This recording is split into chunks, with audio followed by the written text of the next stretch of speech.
സന്ദർഭത്തിൽ കാലിടറുകയാണ്, നിലത്തേക്ക് വീഴാൻ തുനിയുകയാണ്. പെട്ടെന്ന് തന്നെ ബഹുമാനപ്പെട്ടവർ തൂരി സീനാ പർവ്വതത്തിലുള്ളതാകുന്ന മരച്ചില്ലയിലേക്ക് പിടുത്തിടുകയാണ്.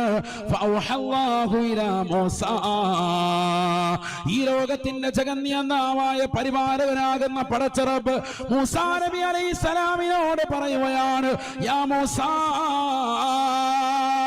കരീമുല്ലാഹി മൂസാ നബിയോട് പറയുകയാണ്, മൂസാ നബിയേ, ഇനി ശ്രദ്ധിച്ചുകൊണ്ട് കാലുകൾ വെക്കണേ.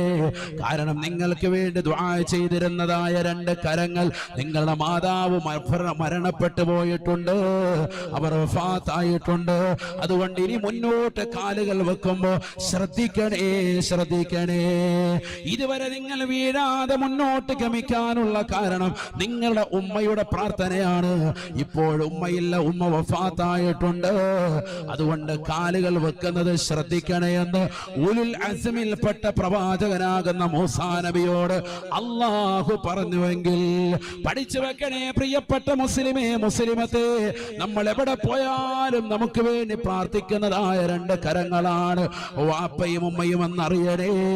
നീ വീട്ടിൽ നിന്ന് ബൈക്കെടുത്ത് പുറത്തിറങ്ങുമ്പോ, നീ കാറെടുത്ത് പുറത്തിറങ്ങുമ്പോ, വീടിൻ്റെതാകുന്ന വാതിക്കൽ നിന്നുകൊണ്ട് പടച്ച റബ്ബേ എന്നെ പൊന്നുമോനെ കാക്കണേ അല്ലാ എന്ന ചാരുകസേരയിൽ ചുളുങ്ങിയതാകുന്ന കൈവരലുകൾ ഉള്ളതാകുന്ന ചുക്കിച്ചുളിഞ്ഞതാകുന്ന മോശമാകുന്ന വസ്ത്രം ധരിച്ച് നിന്റെ കൺമുന്നിൽ മോശമാകുന്ന വസ്ത്രം ധരിച്ചിരിക്കുന്ന പാവപ്പെട്ട ഉപ്പ, ആ ഉപ്പയുടെ ഒരൊറ്റ പ്രാർത്ഥന മതി പൊന്നുമോനെ.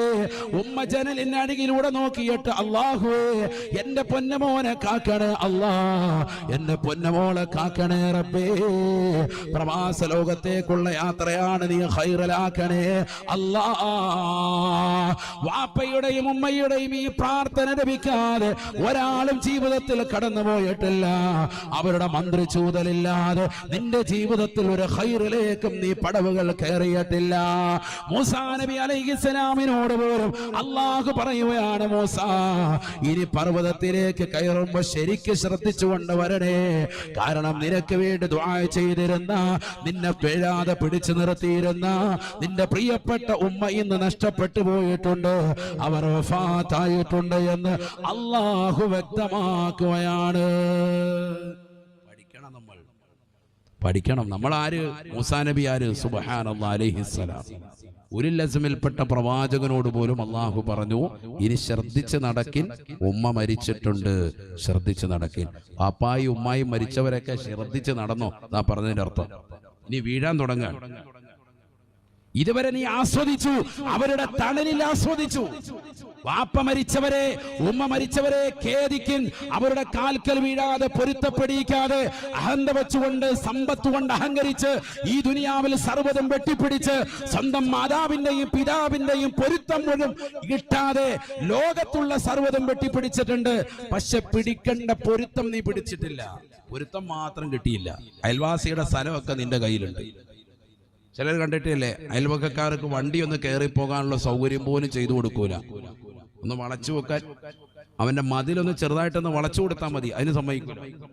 അവിടെ നല്ല സ്ക്വയറായിട്ട് വിടുകയുള്ളൂ. അത്ര അഹന്ത. എന്താ കാരണം? അതുകൂടി നമുക്കിങ്ങോട്ട് പോരണം, അതുകൂടി നമുക്കിങ്ങ് കിട്ടണം. ഇങ്ങനെ ദുനിയാവ് വെട്ടിപ്പിടിച്ച് ഭൗതിക ലോകത്തിന് വേണ്ടി, അതിനുവേണ്ടി കഷ്ടപ്പെട്ട് ഓടി നടന്ന ആളുകൾ കിട്ടേണ്ടതാകുന്ന, പിടിക്കേണ്ടതായ കാല് പിടിച്ചില്ല. വാപ്പാടെ ഉമ്മയുടെയും കാല് പിടിച്ചില്ല. അവർ ഖേദിച്ചോ? അള്ളാഹു നമ്മളെ കാത്തു സംരക്ഷിക്കട്ടെ. അവരിപ്പോ ഇന്ന് പോയി, ഇന്ന് ഖബറിലാണ്, ഇന്ന് ചാലിൽ ഖബറിസ്ഥാനിൽ അവർ കിടക്കുകയാണ്. എന്താണ് അവരുടെ അവസ്ഥയെന്ന് അള്ളാഹു ആലം. അള്ളാഹു അവരുടെ ദറജ ഉയർത്തുമാറാവട്ടെ. അള്ളാഹു ദറജ ഉയർത്തുമാറാവട്ടെ. നീ ഒന്നുമല്ലാതിരുന്ന കാലഘട്ടത്തെ പറ്റി ഒന്ന് ചിന്തിക്കണേ. എത്ര പ്രയാസം സഹിച്ചിട്ടാണ് ഉമ്മയും ഉപ്പയും ഈ ദുനിയാവിലേക്ക് നിന്നെ കൊണ്ടുവന്നത് എന്ന് ചിന്തിക്കണേ. നീ ഒന്നുമല്ലാതിരുന്ന ഒരു കാലഘട്ടത്തെ പറ്റി നീ എന്താ ചിന്തിക്കാതെ പോകുന്നത്? നിനക്കൊരു കാലമുണ്ടായിരുന്നു. ഇന്ന് നീ കാണുന്ന ഒരവസ്ഥയ്ക്ക് മുമ്പ് ഒരു ലോകം. സുബ്ഹാനല്ലാഹ്. ഏതാണ് ആ ലോകം? ഉമ്മയുടെ ഉദരത്തിൽ 9 മാസം 10 ദിവസം നീ കഴിഞ്ഞതാകുന്ന ലോകം നമുക്കൊക്കെ ഉണ്ടായിരുന്നു. ഒന്ന് ചിന്തിക്കണം ആ ലോകത്തെ പറ്റി. ഈ സദസ്സിൽ നിന്ന് തന്നെ ചിന്തിച്ചിട്ട് പോകണം. അല്ലാഹു തൗഫീഖ് നൽകട്ടെ. ശരിക്കും ശ്രദ്ധിക്കണേ, നല്ലതുപോലെ ശ്രദ്ധിക്കണം. അള്ളാഹു നമുക്ക് നാഫിയായാലും നൽകുമാറാവട്ടെ. ഉമ്മയുടെ ഉദരത്തിൽ നമ്മൾ കഴിഞ്ഞിരുന്ന കാലയളവ് ഒന്ന് ചിന്തിക്കുന്ന സഹോദര സഹോദരിമാരെ, എല്ലാവരും ചിന്തിക്കും. നമ്മളൊന്നുമല്ലായിരുന്നു. ഇന്ന് കാണുന്നതായ ഈ വലിയ തസ്തിക, ഉയർന്നതാകുന്ന വിദ്യാഭ്യാസം, വലിയ മണിമാളികകൾ അള്ളാഹു നമുക്കിന്ന് നൽകി. നല്ല വാഹന സൗകര്യം നൽകി. ഏക്കർ കണക്കിന് ഭൂമി അള്ളാഹു നൽകി. സാമ്പത്തികമാകുന്ന വലിയ ആസ്തിയുള്ളവനാക്കി അള്ളാഹു നിന്നെ മാറ്റി. നല്ല ഒരു സുന്ദരിയായ ഭാര്യയെ അള്ളാഹു നിനക്ക് നൽകി. തരുണീമണികളാകുന്ന മക്കളെ അള്ളാഹു നിനക്ക് സമ്മാനിച്ചു. ഇതൊന്നും ഇല്ലാതിരുന്ന ഒരു ഘട്ടം നിനക്കുണ്ടായിരുന്നു. നീ ഒന്നുമല്ലാതിരുന്ന ഇന്ന് 6 അടി പൊക്കമുള്ളവൻ, അല്ലെങ്കിൽ 5.8 ഇഞ്ച് പൊക്കമുള്ളതാകുന്ന മനുഷ്യൻ, ഇത്ര അടിയുള്ളവൻ, ഇന്ന് ഇതൊന്നുമില്ലാതെ 162 സെന്റിമീറ്റർ ഉയരമുള്ളതാകുന്ന ഈ വ്യക്തി, ഇതിനു മുമ്പ് ഇതൊന്നും ഇല്ലാതിരുന്നതാകുന്ന ഒരു കാലഘട്ടം, ഉമ്മയുടെ ഉദരത്തിൽ ചെറിയതാകുന്ന ഒരു ബീജത്തുള്ളിയായി നീ നിലകൊണ്ട സാഹചര്യം ഒന്ന് ചിന്തിക്കുക. അള്ളാഹു ചോദിക്കുക, അങ്ങനെ ഒരു കാലഘട്ടം നമുക്കുണ്ടായിരുന്നല്ലോ. അപ്പോഴാണ് ഉമ്മയെക്കുറിച്ച് ചിന്തിക്കുക, ഉമ്മയുടെ കഷ്ടപ്പാടിനെ കുറിച്ച് ചിന്തിക്കുന്നത്. അപ്പോഴാണ് നമ്മുടെ ചിന്ത വന്ന് അങ്ങോട്ടൊന്ന് പോകൽ. നമ്മളിങ്ങനെ ദുനിയാവിന്റെ പുറകെ പോകുന്നത് കൊണ്ടാണ് പലരും മനസ്സിലാക്കാത്തത്. ഒന്ന് പുറകോട്ട് വരുന്നത് എപ്പോഴും നല്ലതാണ്, എങ്കിലേ മുന്നോട്ട് നല്ലതുപോലെ ഗമിക്കാൻ പറ്റുള്ളൂ, പോകാൻ പറ്റുള്ളൂ. അള്ളാഹു തൗഫീഖ് നൽകട്ടെ. ഇവിടെ ശ്രദ്ധിക്കുക. ബിസ്മില്ലാഹിർ റഹ്മാനിർ റഹീം. هل أتى على الإنسان حين من الدهر لم يكن شيئا مذكورا إنا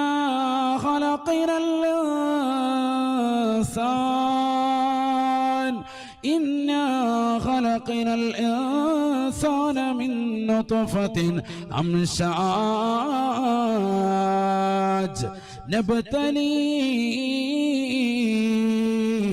فجعلناه سميعا بصيرا.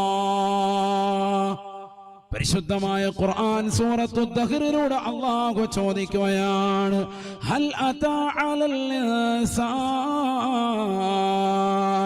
മനുഷ്യ മാനവാ, നിനക്കൊരു ജീവിത കാലയളവ് അല്ലാഹു നൽകിയിട്ടില്ലയോ? ലം യകുൻ ശൈഅൻ മദ്കൂറാ, പറയപ്പെടുന്നതായ ഒരു തസ്തികയോ പറയപ്പെടുന്നതാകുന്ന ഒരു ജീവിത വ്യവസ്ഥിതിയോ അല്ലാഹു നിനക്കെത്തിക്കാത്തതാകുന്ന ഒരു കാലയളവ് നിന്റെ ജീവിതത്തിൽ ഉണ്ടായിരുന്നില്ലയോ? ഉമ്മയുടെ ഗർഭാശയത്തിൽ നീ കഴിഞ്ഞു വരുന്നവനല്ലയോ? ഓരോ സഹോദരനും ഓരോ സഹോദരിയും ചിന്തിക്കുക. നമുക്ക് അങ്ങനെ ഒരു കാലമുണ്ടായിരുന്നു. ഉമ്മയുടെ ഗർഭാശയത്തിൽ 9 മാസം ഗർഭം ചുമന്ന് നമ്മൾ നിലകൊണ്ടു. إنا خلقنا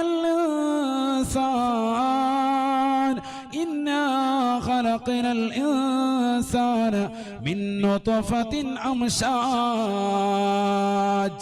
പല ഘടകങ്ങൾ കൂടി ചേർന്നതായ ബീജത്തുള്ളിയായി അല്ലാഹു സുബ്ഹാനഹു വ തആല മനുഷ്യ മാനവ നിന്നെ നാം സൃഷ്ടിച്ചുവത്രേ. പല ഘടകങ്ങൾ കൂടിച്ചേരുന്നതായ ബീജത്തുള്ളിയിൽ നിന്നാണ് അള്ളാഹു മനുഷ്യനെ പടച്ചത്. ശരിക്കും ശ്രദ്ധിക്കണേ, ശരിക്കും ശ്രദ്ധിക്കാൻ നല്ലതുപോലെ. വേറൊരായത്തിൽ അള്ളാഹു മനുഷ്യന്റെ സൃഷ്ടിപ്പിനെ പറ്റി പറയാൻ ശരിക്കും ശ്രദ്ധിക്കാൻ. ശാസ്ത്രം പോലും അത്ഭുതം കൂറിയ ചില ആയത്തുകൾ.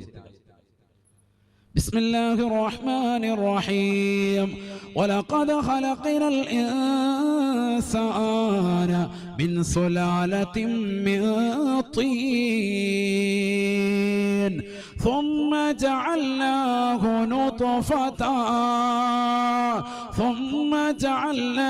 نطفة في قرار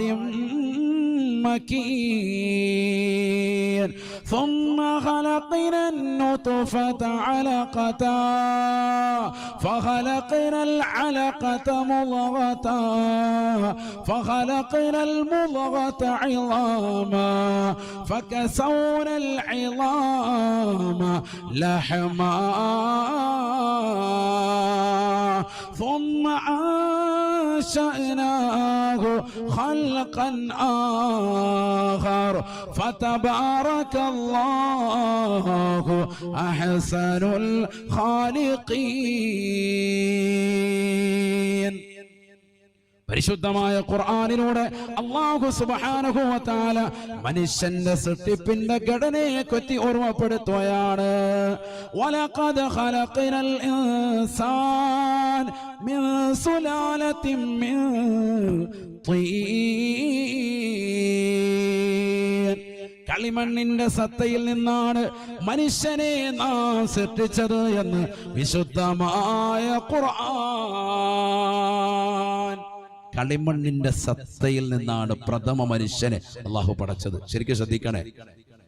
എന്നിട്ട് അള്ളാഹു പറയാൻ, അതാ നമ്മളെയൊക്കെ സൃഷ്ടിപ്പിന്റെ ഘടനയെ കുറിച്ച് അള്ളാഹു പറയാൻ, ثم خلقنا النطفة علقة. ഉപ്പയുടേതാകുന്ന മുതുകിൽ കടന്നതായ നിന്നെ ആ ഉപ്പയുടെ ജനനേന്ദ്രിയത്തിലൂടെ ഉമ്മയുടേതാകുന്ന ഗർഭാശയത്തിലേക്ക് ബീജത്തുള്ളിയായി അള്ളാഹു കൊണ്ടുവരുകയാണ്. ആ ബീജത്തുള്ളിയാക്കി നിന്നെ മാറ്റിയതിനു ശേഷം ثم خلقنا النطفة علقة. ആ ബീജത്തുള്ളിയെ നാം രക്തക്കട്ടയാക്കി മാറ്റിയില്ലയോ? فخلقنا العلقة مضغة. ആ രക്തക്കട്ടയെ നാം മാംസക്കട്ടയാക്കി മാറ്റിയില്ലയോ? فخلقنا المضغة عظاما. ആ മാംസക്കട്ടയെ നാം പിന്നീട് എല്ലുകൾ കൊണ്ട് പൊതിഞ്ഞില്ലയോ? فكسونا العظام لحما. ആ എല്ലുകളിലേക്ക് വീണ്ടും മാംസം കൊണ്ട് ഞാൻ പൊതിഞ്ഞില്ലയോ? ثم أنشأناه خلقا آخر. മറ്റൊരു മനോഹരമായ സൃഷ്ടി വൈഭവം അല്ലാഹു നടത്തുകയാണ്. ആ എല്ലുകൾ പൊതിഞ്ഞ മാംസത്തിലേക്ക് അല്ലാഹു സുബ്ഹാനഹു വ തആല മനോഹരമായ ചർമ്മത്തെ അല്ലാഹു നൽകുകയാണ്. ഫതബാറകല്ലാഹു അഹ്സനുൽ ഖാലിഖീൻ. മനുഷ്യ മാനവ മനോഹരമായി മനുഷ്യനെ സൃഷ്ടിച്ചതായ അല്ലാഹു അവനെത്ര ബറക്കത്തുടയവനാണ്, അവനെത്ര ഐശ്വര്യവാനാണ്. ഏറ്റവും ഉന്നതമായ രീതിയിലാണ് അല്ലാഹു മനുഷ്യനെ പടച്ചിട്ടുള്ളത്. ലോകത്തൊരു സൃഷ്ടിക്കും ഇതുപോലെ ഗ്ലാമർ ഇല്ല സഹോദരങ്ങളെ. നമ്മുടെ